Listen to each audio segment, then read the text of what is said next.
Nous avions tous besoin d'une pause, d'une échappatoire à la routine étouffante de la ville. C'est Diego, toujours en quête d'aventure, qui avait proposé l'idée. Camper dans un parc national isolé, loin de tout. Vous allez voir, c'est magnifique, et les étoiles là-bas, c'est comme si elles vous tombaient dessus, avait-il dit, les yeux brillants d'enthousiasme. Nous étions 4. Diego, bien sûr, le leader autoproclamé du groupe. Clara, toujours sceptique mais incapable de refuser une sortie. Hugo, plus intéressé par les photos qu'il pourrait poster que par l'expérience elle-même. Et moi, qui voyais dans cette escapade une chance de me déconnecter, de fuir temporairement les problèmes qui s'accumulaient. Dès notre arrivée, le silence de la forêt m'a frappé. Pas le genre de silence apaisant qu'on imagine, mais un silence lourd, presque oppressant, comme si la nature elle-même retenait son souffle. Nous avons installé nos tentes à la lisière d'une clairière. Diego avait choisi l'endroit avec soin, c'est parfait, loin des sentiers battus. Personne ne viendra nous déranger ici. Alors que nous montions le camp, Clara a mentionné les rumeurs. Vous savez que cet endroit a une réputation, non? Des histoires de gens qui disparaissent. Elle a dit cela avec un petit rire nerveux, mais je pouvais voir qu'elle n'était pas entièrement à l'aise. Diego a haussé les épaules. Des légendes locales, rien de plus. On est venu pour s'amuser, pas pour écouter des contes de vieilles grand-mères. La nuit est tombée rapidement, enveloppant la forêt d'une obscurité presque totale. À la lumière vacillante du feu de camp, nous avons mangé, ri et partagé des histoires. Mais même dans ces moments de camaraderie, je n'arrivais pas à ignorer une sensation étrange, comme si quelque chose nous observait. Quand nous sommes allés nous coucher, le bruit des feuilles sous le vent et les craquements lointains des branches semblaient étrangement amplifiés. Je me suis dit que c'était juste mon imagination, mais une part de moi savait que ce n'était pas tout à fait vrai. La première nuit, tout semblait se dérouler normalement, si l'on oubliait ce sentiment persistant d'être épié. Le feu de camp s'était éteint, et chacun avait rejoint sa tente. Je m'étais retourné plusieurs fois sur mon matelas de sol, incapable de trouver le sommeil. L'air était lourd, chargé d'une tension inexplicable, comme si la forêt elle-même attendait quelque chose. C'est Diego qui, le premier, a remarqué la tente. Je l'ai entendu chuchoter mon nom à travers la toile. « Viens voir ça !» Fatigué et un peu irrité, je suis sorti, le froid de la nuit mordant ma peau. Il pointait du doigt une tache sombre à la limite de notre campement. À une vingtaine de mètres, à peine visible dans l'obscurité, se trouvait une tente. Une forme triangulaire presque banale, mais qui semblait incongrue, plantée là, sans bruit ni lumière. « Tu crois que c'est qui ?» demanda Clara, qui s'était jointe à nous, l'air méfiant. Hugo, torche en main, éclaira la tente, mais nous n'avons vu aucun mouvement. Peut-être d'autres campeurs, hasarda-t-il, bien que sa voix trahisse son hésitation. Diego haussa les épaules. Ça doit être ça. Mais son ton manquait de conviction. Pourtant, personne n'a proposé d'aller vérifier. Une gêne collective flottait parmi nous, comme si approcher cette tente était une idée interdite. De retour dans ma tente, je n'arrivais pas à me débarrasser de cette image. Ce n'était pas juste une tente. Il y avait quelque chose d'étrange, quelque chose qui ne collait pas. Je fermais les yeux, mais mon esprit n'arrêtait pas de revenir à cette silhouette obscure qui semblait surgir de nulle part. Plus tard dans la nuit, des bruits ont commencé. D'abord légers, presque imperceptibles, comme des pas étouffés sur le sol forestier. Puis, un rire, faible et lointain, comme porté par le vent. Je me suis redressé, le cœur battant. Peut-être que c'était juste le bruit des branches qui craquent, ou mon imagination qui me jouait des tours. Mais alors, pourquoi avais-je l'impression que ces bruits venaient de cette tente mystérieuse? Le lendemain matin, la première chose que j'ai faite en sortant de ma tente a été de chercher la mystérieuse silhouette triangulaire. Mes yeux se sont dirigés instinctivement vers l'endroit où elle se trouvait, à la lisière du camp. Mais il n'y avait rien. La tente avait disparu. Pas de traces, pas de cordes, pas de morceaux de tissu. Juste de l'herbe humide par la rosée et des feuilles éparpillées. Je suis resté figé, mon esprit essayant de trouver une explication logique. Elle ne pouvait pas simplement disparaître. « Tu cherches la tente ?» demanda Clara derrière moi. Elle aussi regardait le vide, les bras croisés. Diego et Hugo nous rejoignirent rapidement, chacun visiblement aussi troublé. « Peut-être qu'ils sont partis tôt », suggéra Hugo, bien qu'il n'y ait aucun signe qu'un campement ait été démonté. Diego secoua la tête. Même s'ils étaient partis, ils auraient laissé des traces. Des empreintes, une marque au sol, quelque chose. Le malaise s'intensifia quand nous avons remarqué les marques autour de nos propres tentes. Des empreintes. Des dizaines d'empreintes. Elles encerclaient nos abris comme si quelqu'un ou quelque chose avait passé la nuit à tourner autour de nous. Les traces étaient nettes, fraîches, imprimées dans la terre molle. Je me suis accroupi pour les examiner de plus près. Elles ressemblaient à des empreintes humaines, mais il y avait quelque chose d'étrange. Les pas semblaient trop espacés, presque comme si leur propriétaire avait glissé ou bondi entre chaque foulée. Et elles ne menaient nulle part. « C'est quoi, ce bordel ?» murmura Clara, la voix tremblante. Nous avons suivi les empreintes en espérant trouver une piste, une direction, mais elles s'arrêtaient brusquement, à quelques mètres du camp. C'était comme si la chose qui les avait laissées s'était simplement volatilisée. Le silence de la forêt semblait encore plus lourd que la veille. Même le chant des oiseaux avait disparu. Une angoisse sourde s'installait en moi, un pressentiment que nous avions vu quelque chose que nous n'aurions pas dû voir. Et pour la première fois, je me demandais si les légendes sur cette forêt étaient vraiment des histoires inventées. La deuxième nuit a été bien pire. Malgré nos discussions pour décider si nous devions partir dès le lendemain, Diego avait insisté pour rester une nuit de plus, prétendant qu'il serait ridicule de fuir à cause de quelques empreintes. Clara et moi étions moins convaincus, mais nous avons finalement cédé, sans doute par fierté ou par peur d'admettre que nous avions peur. Le feu de camp brûlait faiblement, projetant des ombres vacillantes sur les troncs des arbres. Personne ne parlait beaucoup. Même Diego, habituellement si sûr de lui, semblait tendu, ses yeux scrutant la lisière du campement plus souvent qu'il ne voulait l'admettre. Lorsque la nuit a complètement enveloppé la forêt, les bruits ont commencé. Des pas, cette fois, plus nets, plus proches. Ils tournaient autour de nos tentes, exactement comme les empreintes que nous avions découvertes le matin. Je me suis figé dans mon sac de couchage, retenant ma respiration. Chaque craquement de branches, chaque bruissement de feuilles semblait amplifié, résonnant comme un coup de tonnerre dans le silence oppressant. Puis, un bruit encore plus étrange est venu, un grattement. Quelque chose ou quelqu'un frottait contre la toile de ma tente, lentement, méthodiquement, comme si cela voulait s'assurer que j'étais à l'intérieur. « Vous entendez ça ?» chuchota Clara depuis sa tente voisine. Sa voix était tremblante, presque inaudible. « Ne bougez pas, » répondit Diego, dans un murmure tendu. Le grattement cessa, remplacé par un rire. Pas un rire humain, non, c'était distordu, un son grotesque, presque mécanique, qui semblait émaner de plusieurs directions à la fois. Diego, incapable de rester inactif, ouvrit sa tente d'un coup et jaillit dehors avec une lampe torche. « Montrez-vous » cria-t-il, mais sa voix semblait se perdre dans l'immensité de la forêt. Je l'ai suivi, hésitant, en serrant une branche que j'avais trouvée plus tôt comme si elle pouvait me protéger. Le camp était désert. Pas un mouvement, pas un bruit, rien. Mais au centre, juste à côté du feu éteint, quelque chose nous attendait. Des objets. Nos objets. Ma lampe de poche, le carnet de croquis de Clara, la montre de Diego et l'appareil photo de Hugo. Tout soigneusement disposés en cercle, bien que chacun d'entre nous soit certain que ses affaires étaient dans nos sacs quelques heures auparavant. Hugo s'approcha pour récupérer son appareil photo, mais s'arrêta net. À l'écran, une image. Une photo floue de nos tentes, prise depuis l'extérieur, comme si quelque chose ou quelqu'un nous observait pendant que nous dormions. Le lendemain matin, nous étions tous d'accord, il fallait partir. Peu importe les objections de Diego la veille, même lui n'essayait plus de minimiser ce qui s'était passé. Nous avons rapidement emballé nos affaires, jetant des regards nerveux autour de nous, comme si la forêt elle-même était vivante et nous surveillait. La tension était palpable alors que nous empruntions le sentier pour quitter la clairière. Mais quelque chose n'allait pas. Après une vingtaine de minutes de marche, nous avons réalisé que nous étions revenus à notre campement. « C'est impossible » murmura Clara, sa voix trahissant un mélange de panique et d'incrédulité. Diego inspecta rapidement la boussole qu'il avait toujours sur lui. L'aiguille tournait lentement, sans jamais se fixer sur une direction. On a dû se tromper de chemin, tenta-t-il de rationaliser. Mais au fond de nous, nous savions tous que ce n'était pas une erreur.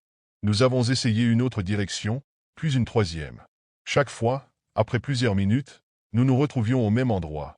La clairière, nos tentes, et ce cercle invisible qui semblait nous emprisonner. À mesure que les heures passaient, l'atmosphère devenait de plus en plus oppressante. L'air semblait plus lourd, les ombres des arbres plus longues, comme si le temps s'étirait anormalement. Et puis, les bruits sont revenus. Cette fois, ils étaient constants, des murmures indistincts, des craquements tout autour de nous, et cette sensation terrifiante que nous n'étions plus seuls. Quand le soleil a commencé à se coucher, Clara a éclaté en sanglots. « On ne peut pas rester ici une autre nuit » cria-t-elle. Mais nous n'avions pas le choix. Alors que l'obscurité retombait, quelque chose dans la clairière avait changé. Au centre de l'espace, là où nous avions trouvé nos objets la veille, une tente était apparue. La même tente que nous avions vue la première nuit. Elle semblait plus grande, plus imposante, comme si elle nous attendait.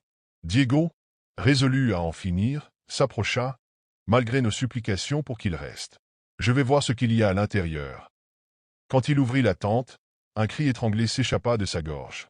Nous nous sommes précipités, mais ce que nous avons vu à l'intérieur m'a glacé le sang. Il y avait des photos. Des centaines de photos. De nous. Nos visages endormis, nos regards terrifiés, nos silhouettes prises dans la pénombre. Mais ce n'était pas le pire. Sur la dernière photo, prise à cet instant précis, on nous voyait tous les quatre, debout devant la tente, nos visages déformés par une expression de peur absolue. Et derrière nous, une silhouette sombre se tenait là, immense, ses yeux brillants d'une lueur inhumaine. Je n'ai jamais revu Diego après ça.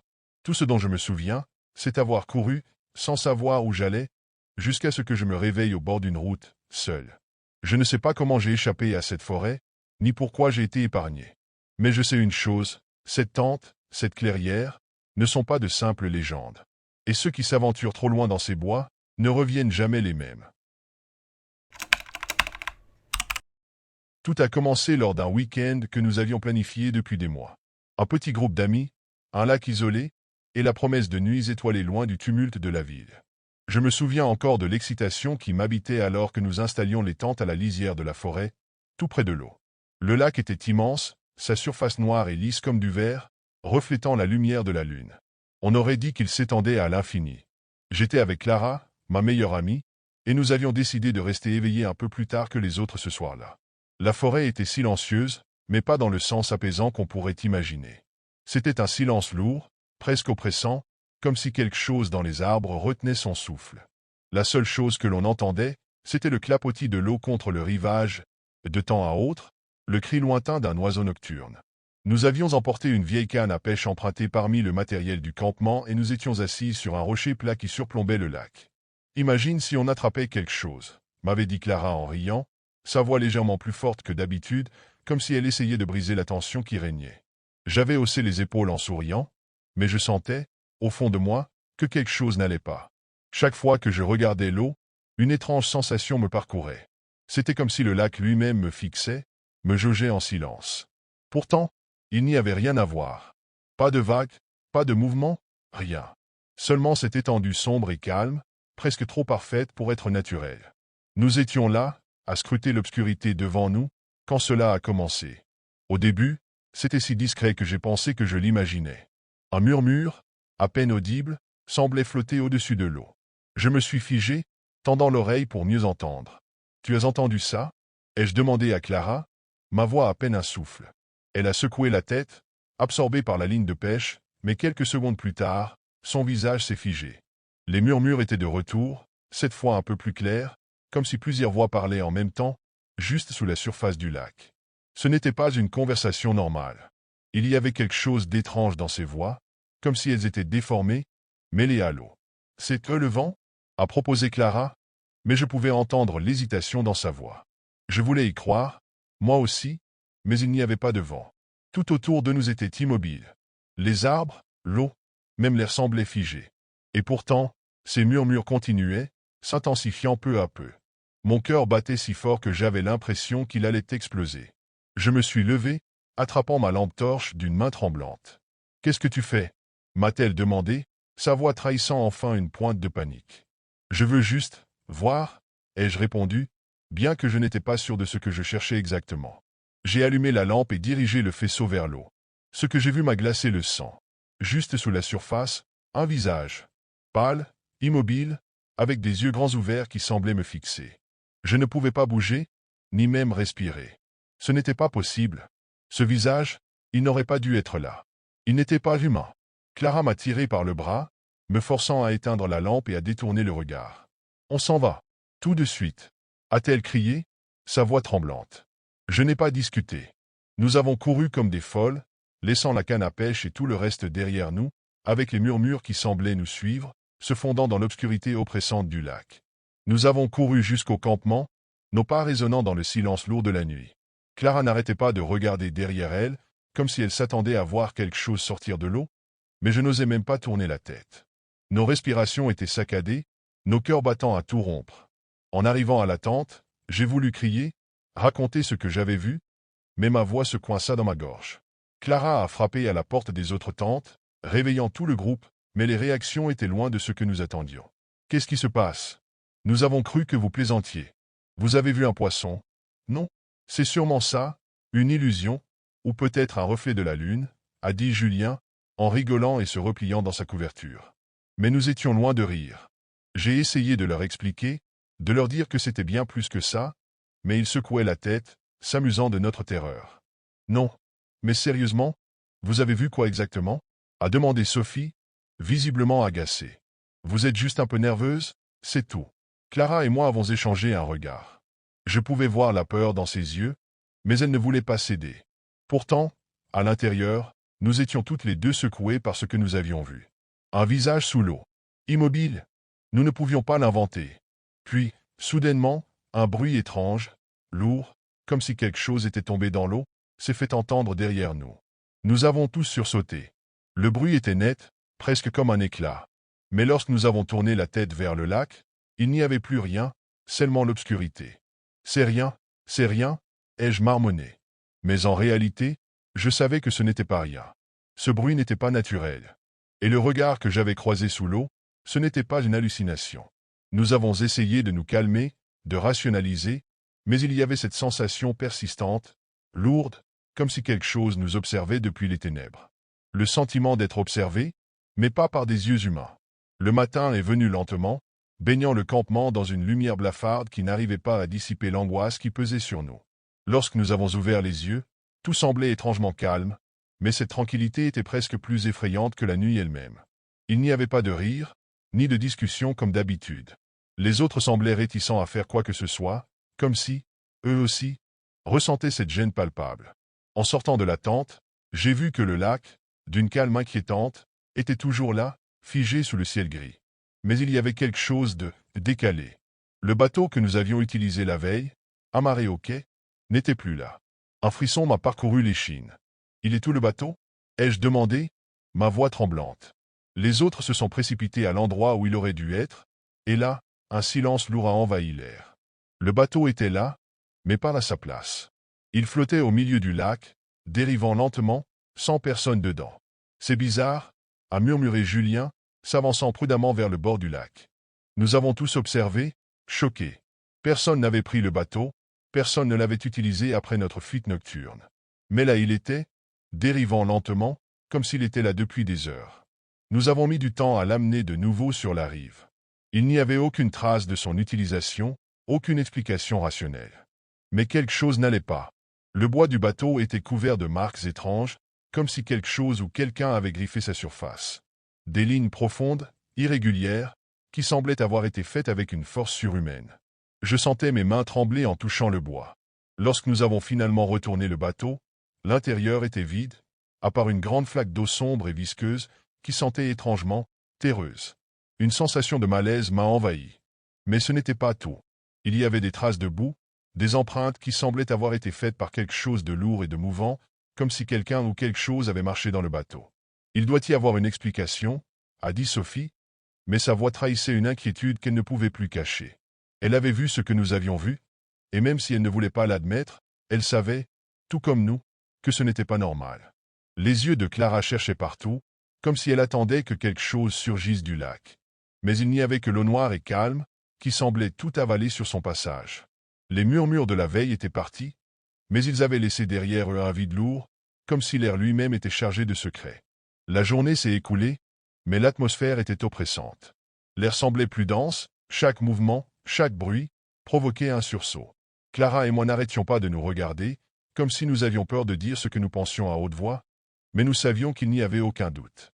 Ce lac, ce bateau, les marques sur le bois, tout cela avait un sens, mais il nous échappait. Le soir tombait à nouveau, plus sombre que d'habitude. Le groupe était nerveux, chacun allant et venant dans le campement sans vraiment savoir quoi faire. Nous nous étions tous installés autour du feu, mais même la chaleur des flammes n'arrivait pas à éloigner l'angoisse. C'est alors qu'un bruit sourd, presque imperceptible, fit sauter l'illusion de sécurité que nous avions essayé de créer autour de nous. Clara se leva brusquement, le regard fixé dans la direction du lac. « Tu as entendu ça » demanda-t-elle, sa voix tremblante. Tout le monde se tut, les yeux dans les ténèbres. Il y avait un léger clapotis, comme si quelque chose de lourd s'était déplacé dans l'eau. Mais ce n'était pas le vent, ni l'écho des vagues. C'était plus proche. C'est rien, a dit Julien, mais il ne semblait pas convaincu lui-même. Nous avons tous regardé, mais il n'y avait rien. Pourtant, cette présence, cette sensation d'être observé, ne nous quittait plus. À chaque pas que nous faisions, à chaque mouvement que nous faisions, nous sentions comme une pression invisible, un poids sur nos épaules. La nuit s'étira. Mais ce n'est qu'au matin, en sortant de la tente, que nous avons découvert l'horreur. Des traces de boue, fraîches, avaient été laissées autour de nos tentes. Des empreintes mouillées, comme si quelqu'un ou quelque chose était venu à proximité pendant la nuit. Elles étaient larges, irrégulières, et semblaient avoir été faites par des pieds nus. Et sur l'une des tentes, il y avait une inscription, écrite avec une substance noire que je ne reconnaissais pas. Les lettres étaient maladroites, griffonnées dans une hâte que je ne comprenais pas. Elles disaient simplement « Ne regardez pas en bas ». Le sang m'est monté à la tête. Je n'avais pas besoin de demander à Clara si elle avait vu la même chose. Elle avait les yeux écarquillés, fixés sur les mots, et je pouvais voir la terreur dans son regard. Nous n'avions plus de doute. Le lac, ce visage, le bateau, les traces, tout cela avait un sens, mais un sens que nous n'osions pas comprendre. Nous avions réveillé quelque chose, et maintenant, il ne nous laisserait pas partir. Je me souviens encore de cette nuit comme si c'était hier. J'étais guide dans un camp d'été, un endroit perdu au milieu d'une forêt dense, loin de tout.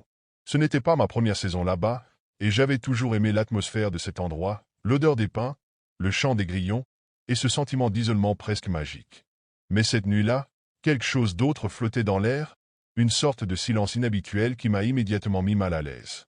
Habituellement, la forêt résonnait de mille sons, des branches qui craquaient, des hiboux qui ululaient, le vent qui sifflait à travers les arbres.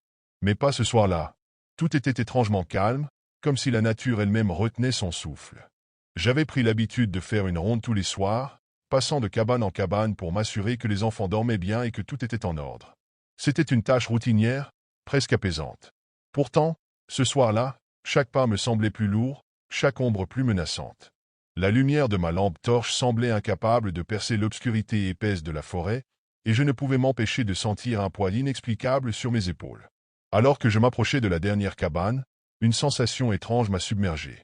Vous savez, ce genre de sentiment primal qui vous dit que vous n'êtes pas seul, que quelqu'un ou quelque chose vous observe. Je me suis arrêté, mes yeux balayant les arbres autour de moi. Et c'est là que je l'ai vue. Une silhouette, immobile, se tenant à la lisière de la forêt. Elle ne bougeait pas, mais je pouvais sentir son regard. Même dans l'obscurité, il y avait quelque chose dans cette figure qui me glaçait le sang, comme si elle n'avait rien d'humain. Pourtant, à cet instant, j'ai essayé de me convaincre que ce n'était qu'une illusion, un jeu d'ombre et de lumière. Mais au fond de moi, je savais que ce n'était pas le cas. Je ne pouvais pas détourner les yeux de cette silhouette. Elle était là, figée, à une dizaine de mètres de moi, à peine éclairée par la lumière de ma lampe torche qui vacillait légèrement, comme si elle hésitait à révéler ce que j'avais sous les yeux. Elle semblait grande, élancée, mais c'était comme si son contour était flou, presque irréel. Je plissais les yeux pour mieux voir, espérant que mon esprit me jouait des tours, que c'était simplement un arbre ou une ombre mal placée. Mais alors que je m'approchais d'un pas hésitant, un détail me glaça le sang, ses yeux. Ils brillaient dans l'obscurité d'une manière que je ne pouvais pas expliquer. Ce n'était pas le reflet de ma lampe, mais une lumière propre, étrange, presque hypnotique. Ses yeux me fixaient, comme s'ils étudiaient chaque mouvement que je faisais. Je sentais mon souffle devenir plus rapide, ma gorge se serrer. Mon instinct me criait de faire demi-tour, de courir, mais une autre partie de moi, celle qui devait protéger les enfants du camp, me força à rester. Rassemblant tout mon courage, je lançai une phrase qui se voulait ferme mais qui sortit tremblante. « Hé, qui est là ?» Aucune réponse. La silhouette ne bougea pas d'un millimètre. Un silence oppressant s'installa, me faisant presque regretter d'avoir parlé. Prenant une grande inspiration, je fis un pas de plus vers elle, puis un autre. Chaque craquement de branche sous mes pieds résonnait comme un coup de tonnerre dans la nuit calme. Puis, alors que je n'étais qu'à quelques mètres, la silhouette fit quelque chose d'impossible. Elle disparut, pas en se retournant, pas en s'enfuyant, mais littéralement. En une fraction de seconde, elle n'était plus là, comme si elle s'était évaporée dans l'air. Je restais figé, incapable de bouger, le cœur battant à tout rompre. Je balayai la zone avec ma lampe, mais il n'y avait rien. Juste la forêt, sombre et silencieuse. Pourtant, j'avais cette sensation tenace qu'elle était toujours là, quelque part, me regardant dans l'ombre. Je retournai vers les cabanes, mais mes jambes tremblaient. Chaque pas semblait plus lourd que le précédent, et le silence de la nuit me pesait comme jamais auparavant. La forêt était devenue une masse oppressante, chaque ombre me paraissant suspecte. Pourtant, je devais continuer ma ronde. Les enfants dormaient, et je ne pouvais pas les laisser sans surveillance. En arrivant à la première cabane, j'allumai ma lampe pour vérifier les serrures et jeter un coup d'œil à l'intérieur. Tout semblait normal. Les enfants dormaient profondément, leur respiration régulière remplissant la petite pièce. Pourtant, cette sensation d'être observé ne me quittait pas. Alors que je passais à la cabane suivante, un bruit me fit sursauter. C'était léger, presque imperceptible, un craquement, comme si quelque chose ou quelqu'un marchait dans les feuilles mortes. Je me retournai brusquement, balayant la zone avec ma lampe torche. Rien. Absolument rien. Mais ce n'était pas tout. J'entendais maintenant un autre son, plus proche, presque à la limite de l'audible, une sorte de murmure, comme si quelqu'un chuchotait, mais je ne comprenais pas les mots. Je tentais de me convaincre que c'était le vent, mais il n'y avait pas de vent cette nuit-là. Les heures suivantes furent un véritable supplice. J'essayais de me concentrer sur ma tâche, passant de cabane en cabane, mais mon esprit était ailleurs. À chaque bruit, à chaque ombre, mon cœur bondissait. Par moments, j'avais l'impression de voir une silhouette bouger à la périphérie de ma vision, mais chaque fois que je me tournais pour regarder, il n'y avait rien. Je finis par m'asseoir près du feu de camp, tentant de retrouver mon calme. Mais même là, je ne pouvais m'empêcher de jeter des regards vers la forêt, persuadé que quelque chose, ou quelqu'un, se cachait encore dans l'obscurité. Je ne savais pas ce que c'était, mais une chose était sûre, cette nuit-là, je n'étais pas seul. Au petit matin, alors que le soleil commençait à percer à travers les arbres, je ressentis enfin un soulagement, bien que fragile. La lumière du jour avait toujours cette façon de rendre les cauchemars de la nuit plus faciles à oublier, ou du moins, à ignorer. Les enfants commencèrent à sortir de leur cabane, encore ensommeillés, et je fis tout mon possible pour cacher mon inquiétude. C'est alors qu'une petite fille, Emma, l'une des plus jeunes du camp, s'approcha de moi. Elle avait l'air troublée, ses grands yeux fixant le sol alors qu'elle serrait son sac de couchage contre elle. « Ça va, Emma ?» lui demandai-je doucement. « Tu as bien dormi ?» Elle hocha la tête, mais je voyais bien qu'elle hésitait à me dire quelque chose. Finalement, elle murmura. « Il y avait un homme, cette nuit. » Mon cœur se figea. Je me penchai vers elle, essayant de garder mon calme. « Un homme? Où ça, Emma ?» Elle leva les yeux vers moi, et je vis des larmes se former dans son regard. Il était dehors, près de la fenêtre. Je l'ai vu. Il essayait d'ouvrir la porte, mais il est parti quand je me suis levé. Un frisson glacé parcourut tout mon corps. J'essayais de ne pas paniquer, mais ces mots résonnaient dans ma tête. « Tu as vu à quoi il ressemblait ?» Elle hocha lentement la tête. Il était grand, très mince, et ses yeux, ils brillaient dans le noir. J'eus du mal à respirer. C'était exactement ce que j'avais vu la nuit précédente, cette silhouette immobile à la lisière de la forêt. Mais comment pouvait-elle avoir vu la même chose? « Tu n'as rien entendu d'autre? Il a dit quelque chose ?» Elle secoua la tête. « Non, mais j'avais l'impression qu'il savait que je le regardais. Comme s'il voulait entrer. » Je la rassurai du mieux que je pus, mais à l'intérieur, je me sentais complètement démuni. Ce qu'Emma avait vu confirmait mes pires craintes. Cette chose, cet homme, n'était pas une hallucination. Il était réel, et il avait rôdé autour des cabanes pendant la nuit. Après avoir écouté Emma, je savais que je devais en parler aux autres moniteurs. Nous nous sommes réunis autour du feu de camp, les visages encore marqués par la fatigue, mais surtout par l'inquiétude. Quand je leur racontai ce que j'avais vu et ce qu'Emma avait décrit, un silence lourd s'installa. Personne ne voulait croire qu'il pouvait y avoir un intrus dans la forêt, mais personne ne trouvait d'explication non plus. Nous décidâmes d'inspecter les alentours en plein jour, espérant trouver des traces, des empreintes, quelque chose qui pourrait confirmer ce que nous avions vu. Mais il n'y avait rien. Pas de traces près des cabanes, pas de branches cassées, pas même une empreinte dans le sol humide. C'était comme si cette présence n'avait jamais existé.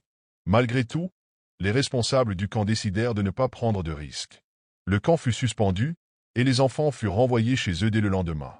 Je sentais un mélange de soulagement et de frustration. D'un côté, j'étais heureux que les enfants soient en sécurité, mais d'un autre, j'avais la désagréable impression que cette histoire n'était pas terminée. Dans les semaines qui suivirent, je ne pus m'empêcher de repenser à cette nuit. Ces yeux brillants dans l'obscurité, ce sentiment oppressant d'être observé. Et surtout, cette question qui me hantait encore. Pourquoi avait-il disparu au moment où je m'étais approché? Était-ce vraiment un homme? Je n'ai jamais eu de réponse. Et je crois que je n'en veux pas. Tout ce que je sais, c'est que je n'ai plus jamais mis les pieds dans une forêt, ni dans aucun camp. Parce que même si des années se sont écoulées depuis, il m'arrive encore de me réveiller en pleine nuit avec cette sensation glaçante. Celle de ses yeux, quelque part dans l'obscurité, toujours là, à m'observer. Nous avions enfin décidé de partir à l'aventure, loin des tracas du quotidien. Cela faisait des semaines que Clara et moi rêvions de cet endroit perdu au milieu de nulle part, un coin de nature sauvage où personne ne viendrait nous déranger. Nous avions découvert ce lieu grâce à un forum en ligne, un lac entouré de forêts denses, sans routes asphaltées ni réseau téléphonique. Parfait pour se déconnecter. En préparant nos affaires, nous avions ajouté une nouveauté à notre équipement, une caméra. Rien de professionnel, juste un petit appareil numérique pour immortaliser cette escapade. Clara adorait filmer chaque moment, des paysages jusqu'aux détails anodins comme les flammes du feu de camp ou les reflets de l'eau au crépuscule. Le trajet avait été long et chaotique. Les chemins de terre semblaient interminables, et les roues de la voiture dérapaient souvent sur des cailloux. Mais lorsqu'enfin nous sommes arrivés, la vue nous a coupé le souffle. Le lac était plus grand que nous l'imaginions, ses eaux calmes reflétant le ciel d'un bleu limpide. Les arbres, immenses et imposants, formaient une barrière naturelle qui nous séparait du reste du monde. Ici, nous étions seuls. Nous avons monté la tente à l'ombre d'un grand chêne, non loin de la rive. Clara filmait tout en riant, se moquant de moi lorsque je luttais avec les piquets. Une fois le camp installé, nous avons pris le temps de nous détendre, assis sur une couverture, à contempler la nature. Les seuls bruits étaient ceux des oiseaux et du vent dans les feuilles. La nuit est tombée rapidement, enveloppant le lac dans une obscurité presque totale. J'ai allumé une petite lanterne pendant que Clara filmait le ciel étoilé. Jamais je n'avais vu un tel spectacle, des étoiles si nombreuses qu'elles semblaient prêtes à tomber sur nous. À cet instant, tout semblait parfait. Nous étions loin du monde, loin des soucis, entourés seulement par la beauté brute de la nature. Nous ne savions pas encore que cette sérénité allait bientôt être brisée. Cette nuit-là, quelque chose m'a réveillé brusquement. J'ai d'abord cru que c'était un rêve, un de ces sursauts nocturnes qui nous laissent désorientés. Mais lorsque j'ai ouvert les yeux, j'ai immédiatement ressenti une tension étrange. Clara dormait encore, mais son souffle était agité, comme si elle rêvait elle aussi de quelque chose d'inquiétant. C'est alors que je l'ai entendu, un bruit de pas, lent et calculé, venant de l'extérieur de la tente. Mon cœur s'est mis à battre si fort que je craignais qu'on puisse l'entendre à travers la toile. Je me suis figé, retenant ma respiration, tandis que les pas continuaient, décrivant un cercle autour de notre abri. J'ai voulu me convaincre qu'il s'agissait d'un animal, peut-être un cerf ou un sanglier. Mais alors, quelque chose d'impossible est arrivé. Une série de rires a résonné dans la nuit. Pas un seul rire, mais plusieurs, venant de différentes directions. Ils étaient légers, presque enfantins, mais il y avait quelque chose de profondément malsain dans ces sons, comme s'ils jouaient avec nous. Je me suis tourné vers Clara, qui venait de se réveiller à son tour. Elle avait entendu. Ses yeux, grands ouverts, brillaient d'effroi dans la lumière vacillante de la lanterne. Aucun de nous ne parlait, de peur d'attirer l'attention de quoi, exactement? Des campeurs? Des inconnus? L'idée même d'être observé par des étrangers dans cet endroit reculé nous glaçait le sang. Les rires se sont tus aussi soudainement qu'ils avaient commencé. Pendant un instant, le silence est redevenu complet, à tel point que nous pouvions entendre les battements de nos propres cœurs. Puis, un nouveau bruit est venu briser cette accalmie, quelque chose ou quelqu'un a effleuré la toile de la tente. Je me suis levé d'un bond, prêt à affronter ce qu'il y avait dehors. Mais lorsque j'ai dézippé légèrement l'entrée pour regarder, je n'ai rien vu. Seulement l'obscurité dense et immobile de la forêt. Pourtant, je savais que nous n'étions pas seuls. Clara me murmura alors, d'une voix tremblante. Ça vient de recommencer. Je me suis retourné vers elle, et je l'ai vu pointer du doigt une autre partie de la tente. Là aussi, des frottements. Puis encore, et encore, comme si plusieurs mains caressaient la toile de toutes parts. À ce moment précis, j'ai su que nous ne passerions pas une autre nuit ici. Le lendemain matin, après une nuit presque blanche, nous étions tous les deux d'accord, il fallait partir. Clara n'arrêtait pas de jeter des coups d'œil autour de nous pendant que nous démontions la tente. Quant à moi, je ne pouvais m'empêcher de me sentir observé. Chaque craquement de branches ou bruissement de feuilles faisait bondir mon cœur. Sur le chemin du retour, la forêt semblait différente, plus sombre, plus oppressante. Nous n'avons presque pas échangé un mot pendant le trajet. Une fois arrivés à la maison, nous avons à peine pris le temps de ranger nos affaires. Clara, toujours collée à sa caméra, a décidé de commencer à visionner les vidéos de notre séjour. Peut-être qu'inconsciemment, nous cherchions une explication à ce qui s'était passé. La journée avait bien commencé, les images montraient nos rires, la beauté du lac, la sérénité du feu de camp. Puis, nous sommes arrivés aux vidéos de la nuit. Dès les premières secondes, un frisson glacé a parcouru ma colonne vertébrale. Sur l'un des enregistrements, nous pouvions voir la tente filmée de l'extérieur, comme si quelqu'un s'était approché en silence. L'objectif tremblait légèrement, capturant la lumière de la lanterne filtrant à travers la toile. Mais ce n'était pas le plus troublant. En arrière-plan, à la lisière des arbres, des ombres floues semblaient bouger. Elles étaient indistinctes, presque imperceptibles, mais leur présence était indéniable. Clara a mis la vidéo sur pause. « Tu vois ça ?» murmura-t-elle, montrant un point particulier sur l'écran. À cet endroit précis, une silhouette plus nette se dessinait. Elle semblait immobile, mais son visage, si on pouvait appeler ça un visage, était incliné dans une expression étrange, comme un sourire tordu. J'ai ressenti une nausée instantanée. Et ce n'était pas tout. Lorsque nous avons poursuivi le visionnage, des sons nous ont glacé le sang, des sifflements, des chuchotements. Nous n'avions rien entendu de tout cela sur le moment. Pourtant, sur l'enregistrement, les murmures semblaient se rapprocher de la caméra, devenant presque des mots. « On nous observait ?» murmura Clara. À cet instant, j'ai regretté chaque moment passé dans cette forêt. Mais ce que nous allions découvrir ensuite allait transformer cette peur en un véritable cauchemar. Alors que nous continuions à scruter les vidéos, un détail particulier attira notre attention.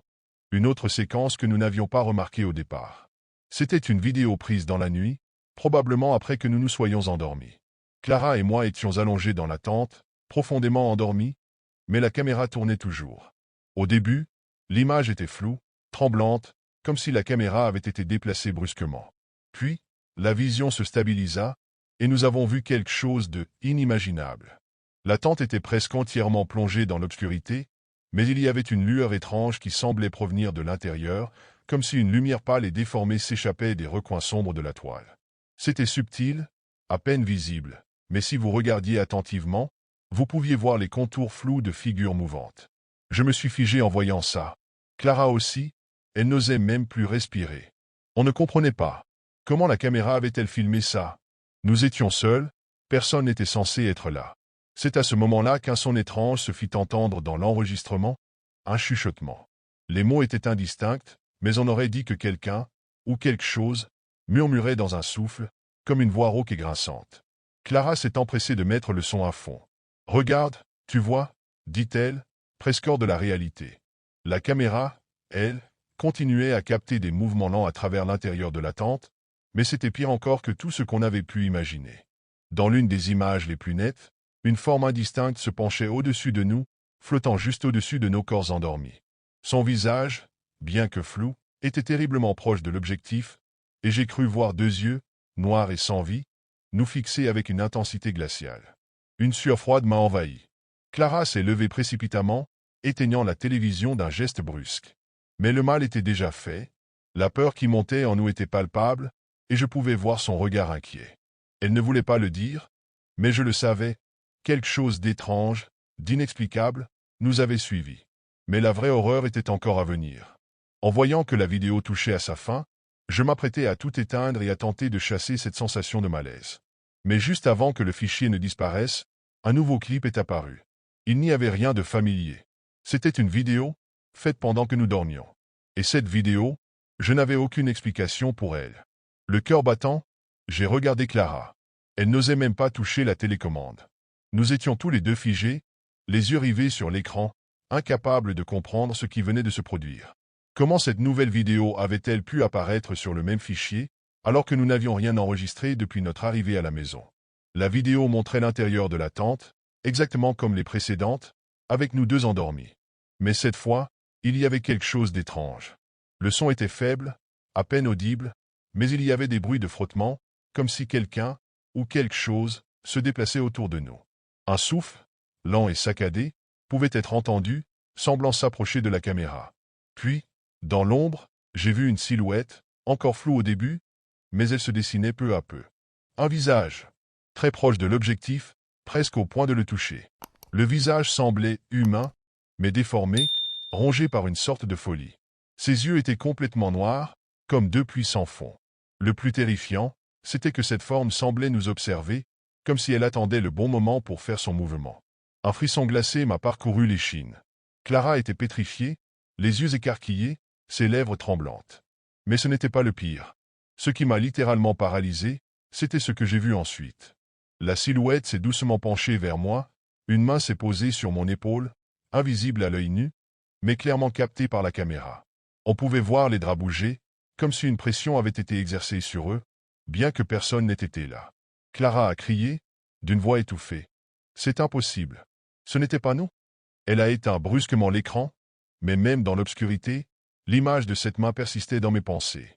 Et alors, comme un dernier coup de grâce, un son métallique s'est fait entendre. Ce n'était pas dans la vidéo, mais bien dans la pièce. Des bruits de pas lents, lourds, qui venaient du couloir. Clara s'est précipitée vers la porte, ses yeux remplis de terreur. Nous nous sommes regardés une dernière fois, tous les deux, avant d'ouvrir la porte et d'examiner la maison. Il n'y avait rien. Mais une chose m'a frappé au moment où nous avons vérifié le salon. La caméra était allumée, posée sur le canapé. Nous l'avions éteinte, cela ne faisait aucun doute. Et elle nous filmait. Quelque chose nous suivait. Et à cet instant, je savais que nous n'étions plus en sécurité. Nous avions décidé, mes amis et moi, de partir en camping pour le week-end. Nous voulions un endroit isolé, loin de la ville, où nous pourrions profiter du silence et des étoiles. Après quelques recherches, Lucas, toujours partant pour l'aventure, avait trouvé un site parfait. Une clairière à l'orée d'une forêt dense, à quelques mètres seulement des ruines d'une vieille cabane incendiée. Au début, l'idée nous avait paru intéressante, presque excitante. Mais en route, Lucas, comme à son habitude, avait commencé à raconter l'histoire liée à cette cabane. Selon lui, il y a plusieurs décennies, une famille entière y avait péri dans un incendie. Certains disaient que c'était un accident, d'autres murmuraient qu'il s'agissait d'un meurtre. Une histoire de vengeance, prétendument. Il n'y avait jamais eu de coupable. Je riais nerveusement, prétendant que c'était ridicule, mais une part de moi commençait à regretter notre choix. Lorsque nous sommes arrivés, la lumière du jour déclinait déjà. La forêt semblait étrange. Il n'y avait pas de vent, mais les arbres paraissaient s'incliner légèrement, comme s'ils observaient notre arrivée. Les ruines de la cabane étaient exactement comme Lucas les avait décrites. Une silhouette sombre et désolée, à moitié enfouie sous les cendres et les herbes folles. Une odeur de brûlé, presque imperceptible, semblait encore imprégner l'air. Nous avons installé nos tentes à une distance raisonnable des ruines. Personne ne l'a dit, mais aucun de nous ne voulait être trop près. En déballant les affaires, je sentais un malaise s'insinuer. C'était comme si le silence autour de nous était trop profond, presque oppressant. Mais je me suis convaincu que c'était simplement mon imagination. Après tout, combien de fois avais-je ri des histoires de fantômes que mes amis adoraient raconter? La nuit tombait vite, et une fois le feu de camp allumé, la tension semblait s'atténuer. On riait, on racontait des blagues idiotes. Pourtant, chaque fois que je levais les yeux vers la cabane, un frisson parcourait mon dos. Elle était là, immobile et sombre, comme un avertissement silencieux. La première chose qui m'a frappé cette nuit-là, c'était le silence. Pas le genre de silence apaisant qu'on associe à la nature, mais un vide sonore, presque anormal. Aucun chant de criquet, aucun bruissement de feuilles. Juste le crépitement de notre feu de camp. Lucas s'en est moqué, disant que c'était normal dans une forêt dense. Mais au fond de moi, je savais que quelque chose clochait. Ce genre de silence, c'était comme si tout autour de nous retenait son souffle, attendant quelque chose. C'est alors que nous avons entendu les premiers bruits. Des pas, lents, lourds, venant de la direction des ruines. Au début, nous pensions que c'était un animal. Mais plus nous écoutions, plus cela sonnait humain. On s'est regardé, hésitant à réagir. Personne n'osait parler. Les pas s'arrêtaient parfois, puis reprenaient, contournant visiblement notre campement. À ce moment-là, Emma, la plus pragmatique d'entre nous, a chuchoté que ce devait être un randonneur ou un curieux. Mais je voyais dans ses yeux qu'elle n'y croyait pas plus que nous. Je me suis levé pour inspecter, sous le prétexte que c'était probablement rien. Avec ma lampe de poche, j'ai éclairé la direction des ruines. Rien. Juste des ombres profondes entre les arbres. Pourtant, quand je me suis avancé de quelques pas, j'ai vu des empreintes dans le sol. Des traces de pas qui semblaient fraîches, bien plus grandes que les nôtres. Quand je suis revenu au feu, les autres étaient tendus. Lucas a essayé de plaisanter, mais même lui avait perdu son assurance. Les pas avaient cessé, mais l'ambiance avait changé. Tout autour de nous semblait plus sombre, plus oppressant. Et ce silence, il n'avait jamais été aussi pesant. La nuit avançait, et malgré le malaise général, nous avons essayé de continuer à discuter, espérant que le feu et nos rires dissiperaient la tension. Mais vers minuit, tout a basculé. Ça a commencé par un cri, aigu, perçant, venu de la direction des ruines. Un cri humain, sans aucun doute. On s'est figé, les yeux écarquillés, le cœur battant à tout rompre. Ce n'était pas un animal, ni le vent. C'était quelqu'un. Puis un deuxième cri, plus grave, presque guttural, s'est élevé, comme si plusieurs voix se mélangeaient. Lucas s'est levé d'un bond, sa lampe à la main, scrutant l'obscurité. « C'est quoi ce bordel » a-t-il murmuré, mais personne n'a répondu. Les cris continuaient, entrecoupés par un bruit sinistre, des craquements, comme si quelque chose brûlait ou se brisait. Le son était si vif qu'on aurait juré entendre le bois se tordre sous l'effet des flammes, bien que les ruines soient plongées dans l'obscurité totale. Emma, terrifiée, a suggéré de rester près du feu et d'attendre que ça passe. Mais Lucas, toujours téméraire, a insisté pour qu'on aille voir. Si quelqu'un est blessé, on ne peut pas juste rester là, a-t-il dit. Sa voix trahissait une nervosité qu'il tentait de masquer. Finalement, à contre-cœur, nous avons décidé de l'accompagner. Nos lampes de poche tremblaient légèrement dans nos mains alors que nous avancions lentement vers les ruines. Chaque pas semblait plus difficile que le précédent, comme si l'air autour de nous devenait de plus en plus lourd. Quand nous sommes arrivés près des ruines, les cris ont cessé brutalement, laissant place à un silence glacé. Mon souffle s'est arrêté lorsque j'ai pointé ma lampe sur le sol. Là, dans les cendres, il y avait des marques de mains. Des dizaines, peut-être plus, imprimées dans la terre, comme si quelqu'un avait tenté désespérément de ramper pour s'échapper. Les contours étaient nets, mais les mains paraissaient anormalement grandes. Je me suis accroupi, fasciné et terrifié, mais lorsque mes doigts ont effleuré la cendre, j'ai eu l'impression qu'elle était encore chaude. Et c'est là que je l'ai entendu, un murmure. Faible, presque imperceptible, mais si proche. Une voix qui semblait venir de la terre elle-même. Elle disait quelque chose, mais les mots étaient indistincts. Une peur viscérale m'a envahi, et je me suis relevé d'un bond, prêt à fuir. Mais c'était seulement le début. Alors que nous étions pétrifiés devant les marques de main, une chaleur étrange a commencé à nous entourer. Pas une chaleur normale, comme celle d'un feu, mais quelque chose de suffocant, presque vivante. J'ai jeté un coup d'œil autour de moi, cherchant une explication, mais il n'y avait rien. Juste les ruines et cette sensation oppressante. C'est Lucas qui a brisé le silence en premier. Vous sentez ça? C'est comme si ça brûlait encore. Son visage était pâle, et pour la première fois, il semblait aussi effrayé que nous. Emma a attrapé mon bras, tremblante, et a murmuré. On devrait partir. Maintenant. Mais avant que nous puissions bouger, un bruit sourd a résonné, comme un coup frappé contre la terre. Puis un deuxième. Et un troisième. C'était régulier, puissant, comme si quelque chose essayait de sortir de sous les cendres. Mon cœur battait à tout rompre, et chaque fibre de mon être me criait de courir, mais mes jambes refusaient de bouger. C'est alors que Lucas, dans un geste impulsif, s'est penché pour toucher les cendres. « Lucas, non !» ai-je crié, mais c'était trop tard. Dès que sa main a effleuré le sol, il s'est figé, les yeux écarquillés. Ses lèvres tremblaient, mais aucun son ne sortait. Quand il a finalement reculé, il était en larmes. J'ai vu. Sa voix était à peine audible. J'ai vu des visages. Ils brûlaient. Ils criaient. Ils essayaient de sortir. Avant que nous puissions le questionner, un cri terrifiant a éclaté, cette fois à quelques mètres seulement de nous, suivi d'un grondement sourd. Les marques de mains semblaient s'étendre sous nos yeux, comme si elles se multipliaient. Les cendres bougeaient, formant des vagues, et une silhouette sombre, indistincte, semblait se lever parmi les ruines. Pris de panique, nous avons tourné les talons et commencé à courir. Mais quelque chose n'allait pas. Chaque fois que nous regardions derrière nous, les ruines paraissaient toujours à la même distance, comme si nous n'arrivions pas à nous en éloigner. Et ces pas lourds et lents continuaient de nous suivre, résonnant dans la nuit. Nous courions à perdre haleine, mais peu importait combien de mètres nous parcourions, la sensation d'être suivis restait omniprésente. Les pas lourds semblaient se rapprocher, et chaque fois que nous jetions un coup d'œil en arrière, l'obscurité semblait se refermer sur nous. Les arbres, immobiles jusque-là, semblaient se pencher, leurs branches formant des silhouettes menaçantes qui nous observaient. Emma a trébuché, poussant un cri. Lucas et moi l'avons relevé en hâte, mais à cet instant, nous avons entendu un murmure, faible et glacé, qui semblait provenir de partout à la fois. Il disait « Pourquoi ne pas rester avec nous ?» La voix était déformée, multiple, comme si elle appartenait à plusieurs personnes.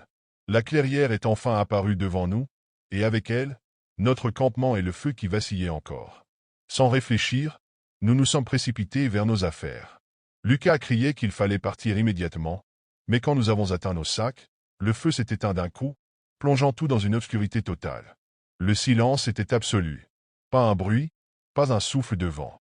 Puis, doucement, un chuchotement s'est fait entendre à quelques mètres de nous. Des mots indistincts, mais remplis de douleur et de désespoir. En pointant ma lampe vers l'endroit d'où venait le son, mon sang s'est glacé. Les marques de mains, celles que nous avions vues près des ruines, étaient maintenant tout autour de notre camp. Emma sanglotait, Lucas restait figé, et moi, je sentais une chaleur croissante derrière moi. Quand je me suis retourné, la silhouette était là. Immense, sombre, son corps semblait fait de cendres et de fumée, mais ses yeux brillaient d'un rouge vif. Elle nous fixait, immobile, mais l'air autour d'elle semblait vibrer de rage. Dans un élan de panique, nous avons pris tout ce que nous pouvions et avons couru vers la voiture, laissée à l'entrée du sentier. Nous avons couru comme si nos vies en dépendaient, parce qu'elles en dépendaient probablement. Les pas derrière nous ne cessaient pas, et chaque fois que nous regardions en arrière, la silhouette semblait plus proche. Nous avons finalement atteint la voiture, et Lucas a démarré en trombe. Ce n'est qu'une fois sur la route principale que les bruits ont cessé. Pendant un moment, aucun de nous n'a parlé. Nous étions en état de choc. Mais ce n'était pas terminé. En regardant dans le rétroviseur, j'ai vu quelque chose. Là, dans la poussière soulevée par nos roues, une silhouette, immobile, qui nous observait disparaître. Et quand j'ai baissé les yeux vers ma main, j'ai vu une fine couche de cendres sur mes doigts. Comme si quelque chose, ou quelqu'un, m'avait touché avant que nous ne partions. Je me souviens encore de cette soirée autour du feu de camp, les flammes dansant dans l'obscurité de la forêt, projetant des ombres étranges sur les visages de mes amis. Nous étions 6, assis en cercle, riant et partageant des histoires. Mais c'est lorsque l'un des guides du campement a mentionné la légende de la clairière maudite que l'atmosphère a changé. Il a parlé d'un endroit que personne ne pouvait localiser sur une carte, une clairière cachée au cœur de la forêt où des choses étranges se produisaient. Des randonneurs avaient disparu sans laisser de traces, ou étaient revenus des jours plus tard, désorientés, incapables d'expliquer ce qui leur était arrivé. Certains disaient entendre des murmures, d'autres voyaient des choses qu'ils n'auraient pas dû voir. Je jetai un coup d'œil à Raphaël, mon meilleur ami. Je pouvais voir la même étincelle de curiosité dans ses yeux que je ressentais en moi.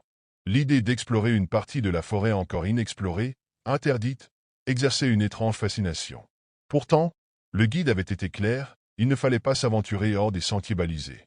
Mais après le dîner, alors que les autres allaient se coucher, Raphaël me murmura à l'oreille. « Demain matin, on y va?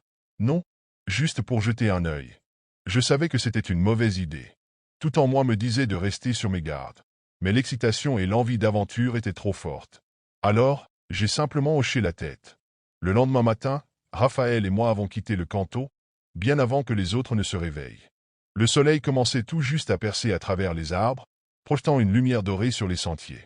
Nous avions étudié la carte la veille, mais il n'y avait rien qui indiquait cette prétendue clairière maudite.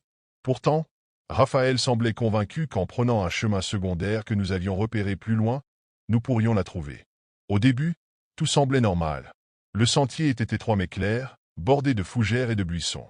Les oiseaux chantaient, et le craquement de nos pas sur les feuilles mortes était le seul bruit qui brisait le calme environnant. Mais plus nous avancions, plus l'atmosphère changeait.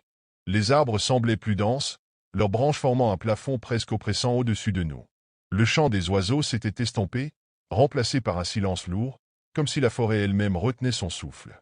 Raphaël marchait devant moi, une carte froissée à la main, mais je remarquai qu'il ralentissait. « Tu vois ça » murmura-t-il en s'arrêtant soudainement. Je regardai autour de nous.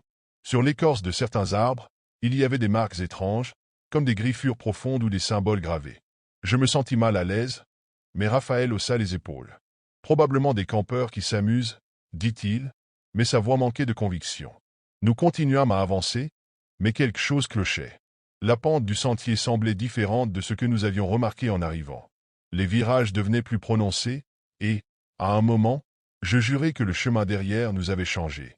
Je me retournai, mais tout ce que je vis, c'était une rangée d'arbres identiques, comme si la forêt avait effacé nos traces. « C'est moi, on tourne en rond » demandai-je, la gorge serrée. Raphaël fronça les sourcils mais ne répondit pas. Il regardait devant lui, fixant le chemin avec une intensité que je ne lui connaissais pas. « On continue » répondit-il finalement. « Peut-être que c'est juste une impression. » Mais au fond de moi, je savais que ce n'était pas qu'une impression. Cette forêt jouait avec nous. Et je n'étais pas sûr qu'on puisse encore faire demi-tour. Nous avons marché pendant ce qui semblait être des heures, mais chaque pas nous éloignait un peu plus de la sortie. Le chemin, qui paraissait si clair au départ, était devenu un labyrinthe tordu. Parfois, il s'élargissait inexplicablement, formant des sortes de clairières étouffantes. Parfois, il se rétrécissait au point que nous devions écarter des branches épineuses pour avancer. Ce qui me perturbait le plus, c'étaient les empreintes. Alors que nous tentions de retourner sur nos pas, Raphaël s'arrêta net et pointa le sol. Là, dans la terre humide, il y avait nos propres traces, mais elles allaient dans la direction opposée. « Ce n'est pas possible », souffla-t-il. Je sentis une sueur froide glisser le long de ma colonne vertébrale. Si nous suivions nos traces, cela signifiait que nous étions déjà passés ici. Mais alors pourquoi ne reconnaissions-nous rien autour de nous? Tout semblait différent, comme si la forêt réorganisait elle-même les lieux. C'est un cercle vicieux, murmurai-je. On est piégé. Raphaël secoua la tête, refusant d'abandonner. Il traça une marque sur un arbre avec son couteau pour s'assurer que nous ne repassions pas au même endroit. Pourtant, à peine 10 minutes plus tard, nous tombâmes à nouveau sur cet arbre marqué, et cette fois, il y avait une autre marque juste en dessous, comme si quelqu'un ou quelque chose l'avait imité. Les bruits commencèrent peu après. De faibles murmures flottaient dans l'air, impossibles à localiser. Je ne pouvais pas dire d'où ils venaient, mais ils semblaient proches, si proches qu'ils me donnaient envie de me retourner constamment. « Tu as entendu ça » chuchotai-je à Raphaël, mais il semblait ne plus m'écouter. Ses yeux fixaient un point dans l'obscurité, et il chuchotait lui aussi, comme s'il répondait à une voix que je ne pouvais pas entendre. La peur montait en moi, viscérale, incontrôlable. Je pris son bras et le secouai violemment. « Hé, regarde-moi, on doit sortir d'ici, d'accord ?» Il cligna des yeux comme s'il revenait à lui, mais il semblait distant, presque absent. Nous décidâmes d'abandonner le sentier et de marcher en ligne droite, quoi qu'il arrive. Mais au fond de moi, je savais que la forêt ne nous laisserait pas partir si facilement. Après ce qui m'a paru être une éternité, nous avons finalement aperçu des lumières filtrant à travers les arbres. C'était le campement. Mais quelque chose n'allait pas. Au fur et à mesure que nous nous rapprochions, l'air semblait se refroidir de manière étrange, comme si une brume invisible se levait autour de nous. En arrivant, l'angoisse m'envahit. Le camp était totalement désert. Les tentes étaient laissées à moitié ouvertes, les sacs et équipements éparpillés un peu partout. Le feu, qui avait été allumé quelques heures auparavant, était éteint, ne laissant qu'une fine fumée s'élevant dans l'air, comme un vestige d'un passé récent. Mais il n'y avait personne. Aucun de nos amis, ni les guides. Tout semblait figé. Je me précipitai vers ma tente. Mon sac était là, exactement là où je l'avais laissé, mais il y avait quelque chose d'inhabituel. Le contenu semblait avoir été fouillé. Les cartes, les lampes de poche, même les boîtes de conserve étaient renversées, comme si quelqu'un était parti dans l'urgence, en panique. « Raphaël, appelle les autres » dis-je d'une voix tremblante. Je cherchais mon téléphone dans ma poche, mais l'écran affichait un message d'alerte. Aucun service. Je tentai de redémarrer l'appareil, mais rien n'y fit. Mon cœur battait la chamade. Nous avions quitté le camp seulement quelques heures auparavant, mais il n'y avait aucun signe de vie. Où était-il passé?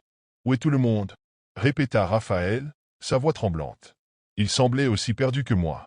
Je partis vers le centre du camp, espérant peut-être trouver une explication, mais tout était vide. Même les autres tentes étaient désertes, sans aucune trace d'une quelconque activité. Je pris une profonde inspiration, mais rien ne pouvait apaiser la sensation de froid qui me rongeait l'intérieur. C'était comme si nous étions revenus, trop tard. Je jetai un coup d'œil autour de moi. Au loin, j'aperçus un détail qui m'attrapa instantanément, nos traces de pas. Elles étaient là, parfaitement visibles dans la poussière du sentier menant au camp, comme si nous n'avions jamais quitté. Mais ce qui me glaça le sang, ce furent les heures qui passaient sur mon téléphone et les heures qui se reflétaient sur la montre de Raphaël. Le temps ne correspondait plus. Nous avions disparu, pendant des jours. Nous restâmes là, immobiles, incapables de bouger, le temps suspendu autour de nous. Les minutes s'étiraient en une lente agonie, et chaque seconde passée semblait creuser un fossé encore plus profond entre ce que nous croyions savoir et ce que nous vivions réellement. Nous étions là, à regarder nos propres empreintes dans la poussière, mais aussi à nous demander si elles nous appartenaient vraiment. Une angoisse lourde m'envahit alors que l'évidence me frappait. Il y avait quelque chose de fondamentalement tordu dans cette situation. Nous n'avions pas juste perdu notre chemin, nous avions traversé un genre de frontière invisible. Mais il y avait une autre question, une question qui me tourmentait sans cesse, qui ou quoi avait pris la place de nos amis. Les heures passaient sans que personne n'apparaisse, et chaque bruit de la forêt semblait plus menaçant que le précédent. L'air se faisait plus lourd, plus épais, comme si la nature elle-même devenait complice de ce piège invisible. Il n'y avait plus de retour, pas de voix d'appel, pas de réponse.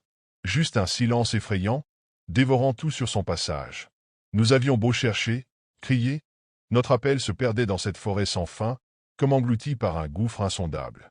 Et pourtant, il y avait cette sensation étrange, presque une présence, qui flottait dans l'air autour de nous. Comme si quelque chose nous observait, attendant le bon moment pour se manifester. Mais qu'est-ce que c'était? Nous avons finalement décidé de quitter le camp, d'aller chercher de l'aide. Peut-être que nous n'étions pas aussi seuls que cela. Mais en partant, mes yeux tombèrent sur quelque chose qui m'arrêta net.